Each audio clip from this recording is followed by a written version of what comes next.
Hey guys, how's it going? Comparing here. So today I want to talk to you guys about the cards that are really significant, and it's something that you should always be thinking about in Arena. It's kind of like the next level. So you play your cards and you kind of do all that, but in the end, what you're really trying to do is play around the opponent's cards and kind of test for them. So when it comes, to really playing Hearthstone, you want to guess whether your opponent has these super powerful class cards. And if you're pretty new at the game, if you haven't played that much yourself, you're not really going to know what they are. And in some cases, you may not really understand how to play around them. So I'm going to go over these cards today, show you guys at least my side of things. I'll just go over the class ones. There are some neutral ones that are pretty important, like Shattered Sun Cleric and all that. But, that kind of stuff you'll get used to. And they're not really that big in most cases. So I'm going to go through the classes as as the cards flip by. The really big Druid card, especially in Arena, is Swipe. Swipe deals 4 to 1 and 1 to the other ones. And this combo with spell damage is pretty big. You can't really play around Swipe that much because usually when your opponent can kill 2 creatures with it, he's just going to play it. But you do your best to understand that sometimes your board is really vulnerable. So for instance, if it's turn 4 and you have a 4 health creature and, another 1 health creature, often against the Druid, a 1 health creature isn't very useful anyway, but in some cases it's, behind a taunt, the Swipe will go past that. Now the part that, kind of starts to be a little bit worrying is when you get to 6 mana, because with 6 mana the Druid can use Swipe and uses hero abilities. So if you have a 4 health creature and a 2 health creature, and he's going to have 6 mana, the Swipe will give him 2 cards for this one. So you need to be very aware of that. And this can be something, piece of information that's really useful because once you get swiped like that, maybe you can play your next creature that you didn't want to take much damage on. Druids can't really deal with big creatures without doing direct damage to them with spells. So, if on your turn 6, after he does his swipe play, you do like a Boulder Fist Ogre and he doesn't have a big creature, you could probably take the game that way. Now when you're playing Constructed, you can run into like Keeper of the Groves, that kind of stuff. Starfall is not really that common in Arena because it's a rare, so you have to keep that in mind. The other one that is pretty big is the Ironbark. So the Ironbark is a really big stopping power type of creature. It is an 8th play, but you need to be ready to kill one if the Druid has one. So if you're pushing for damage and you have a silence, you just keep playing creatures. But if you don't have 8 damage on board, it's the Druid's 8th turn, it's his time to play a card, and you can't deal with an Ironbark, you're going to be in a little bit of trouble. So it's kind of like, you need to fill the board a little bit just before that turn to be able to continue, taking the board.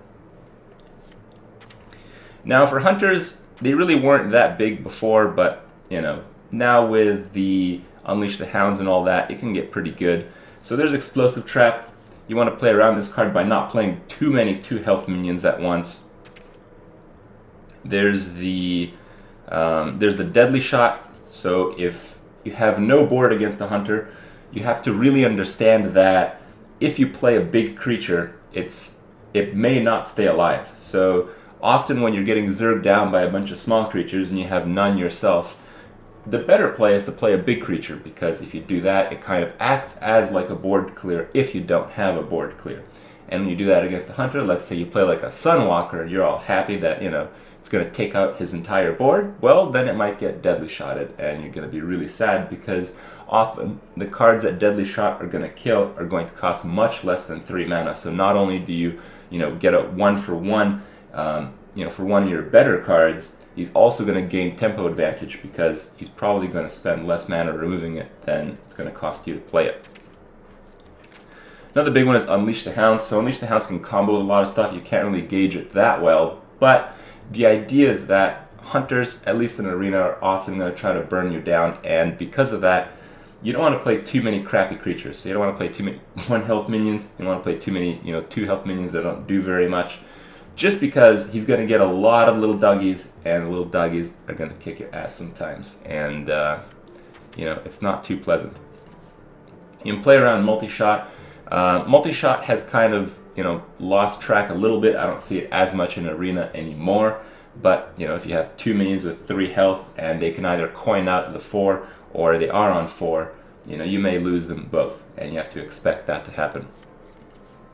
Explosive Shot is one that you really need to pay attention to. This is the card that determines your positioning of your minions on the board. So, if you have a minion that's pretty high priority target, let's say like a Chillwind Yeti that has 5 health, but let's say, you could have a creature with 4, like a 4/4 or something like that. You want to position that away so it's not adjacent to a minion that would die to the 2 damage. And also because of that, you want to position the bigger creatures to the sides. So if he does have an Explosive Shot, and if he does, hit that creature with Explosive Shot, you want it to not hit 2 adjacent, you want to hit 1 adjacent. So that's the idea behind that one. As far as the high casting cost cards for Hunter, they're not really that big of a deal.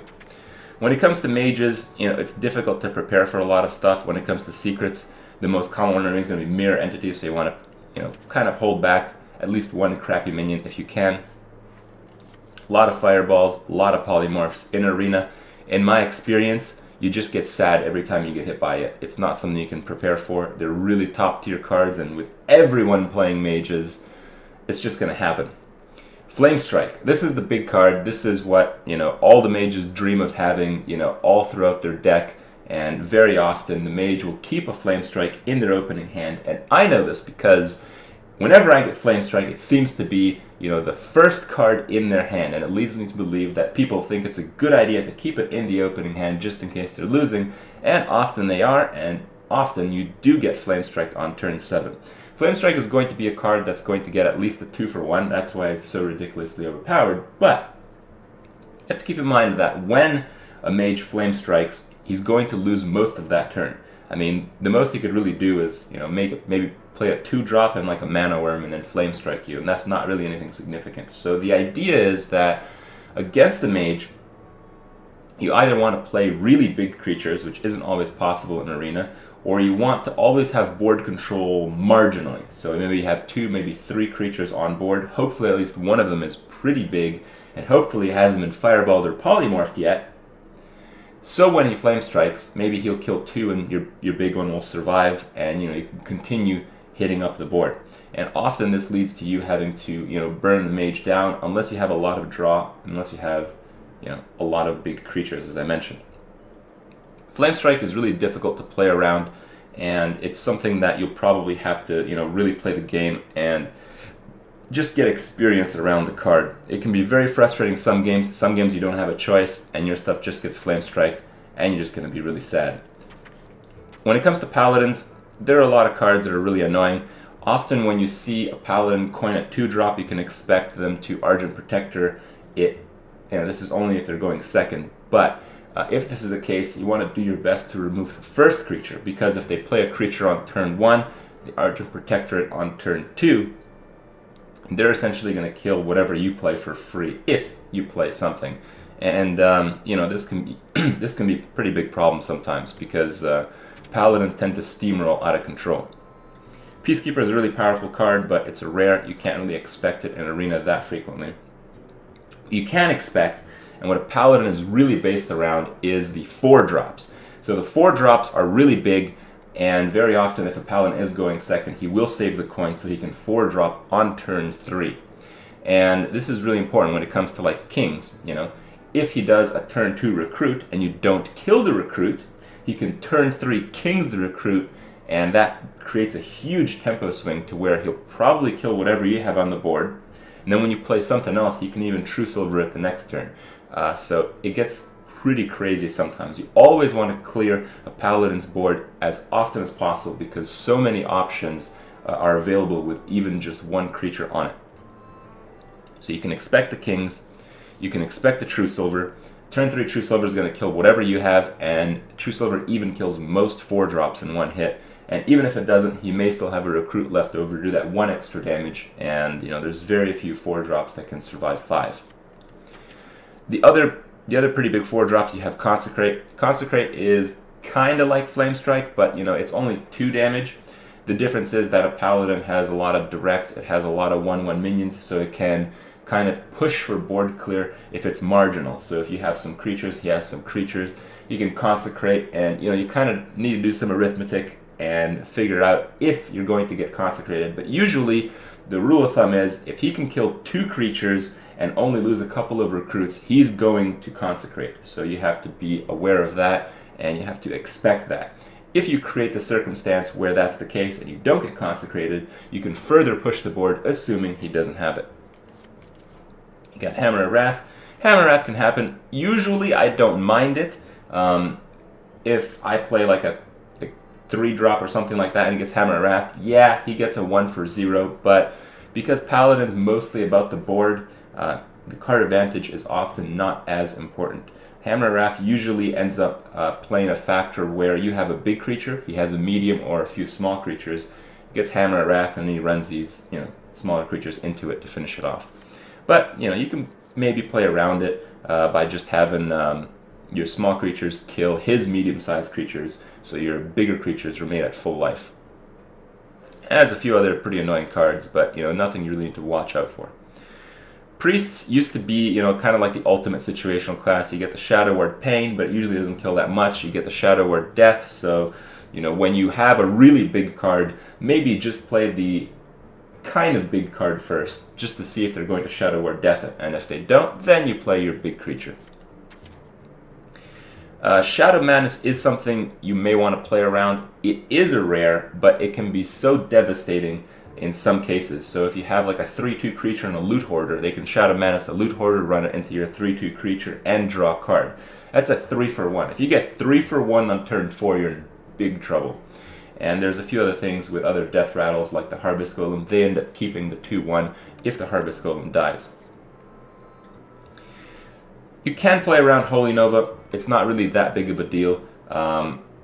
Usually it ends up being a Consecrate for 5 mana. So it's not really the greatest card ever, but you kind of need to watch out. You don't want to have too many minions at 2 life. And what I tend to do is I value the 4 attack minions more than the other because they can't be Shadow Word Pain, they can't be Shadow Word Death. So often what I will do to play around Holy Nova is make sure my 4 attack minions are above 2 life and just trade inefficiently with the other minions. Lightspawn is something that can get out of control just because it can be buffed so easily through the other priest cards. So sometimes you end up seeing a Lightspawn being played by a priest. Usually to counteract this, I would keep a Silence in my opening hand if I happen to draw it.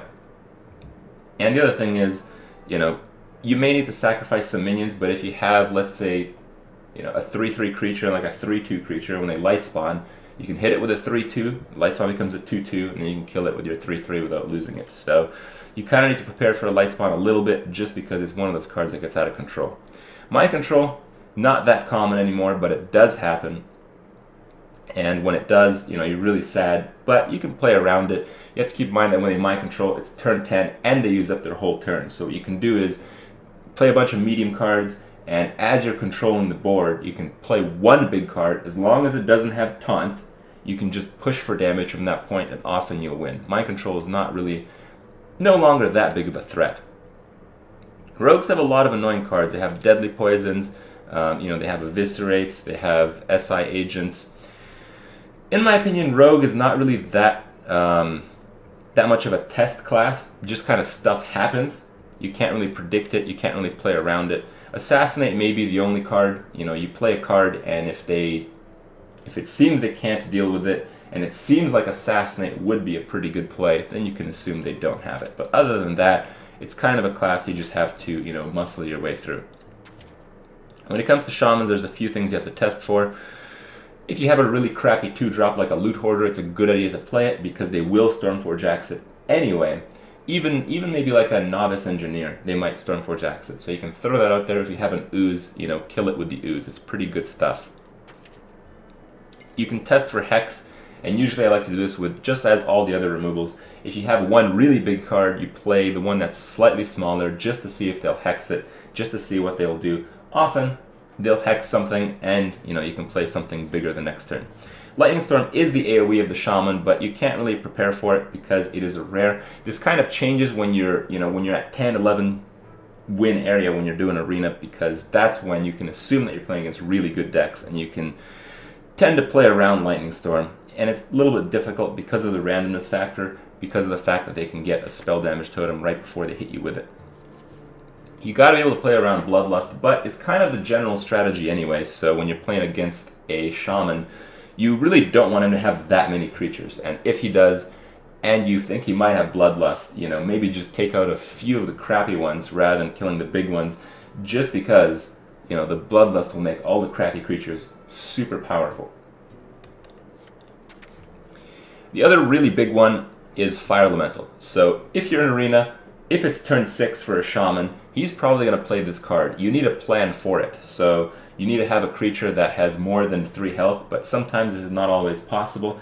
And if he is going to kill your Fire Element, if he is going to kill your creature that has 3 health for free with the Fire Elemental, you kind of want a backup plan for it. So, you know, if you're playing a Druid, maybe have a Starfire, and, you know, you kind of get your value back that way. Or maybe you can have like a Boulder Fist, and the Boulder Fist can trade with a Fire Elemental. Hopefully, he doesn't have a second one to finish your Boulder Fist off. This is one of the best cards in the game. You can't really expect to kill it, you know, and gain value. But, you know, you do your best. You kind of have to be aware that it may happen. And usually the main thing that you need to stay away from is taking enough damage on one of your big creatures so that it may be finished off on turn 6 by the Fire Elemental. So Warlock, you know, it's kind of like Rogue. You got the Soulfire, stuff can happen. There's a lot of different spells. There's the Shadow Bolts. Nothing too crazy. Hellfire is not common enough to play around. Shadow Flame is a rare. Can't really play around that. Siphon Soul is hard removal, but it's a rare. You can't really play around that. There's just a lot of stuff that happens, and you know, you just hope for the best. It's kind of one of those classes. Against the Warrior, there's a lot of situational cards. There's Execute, but even still, you know, it's good and constructed. It's not that frequent that you'll see in Arena.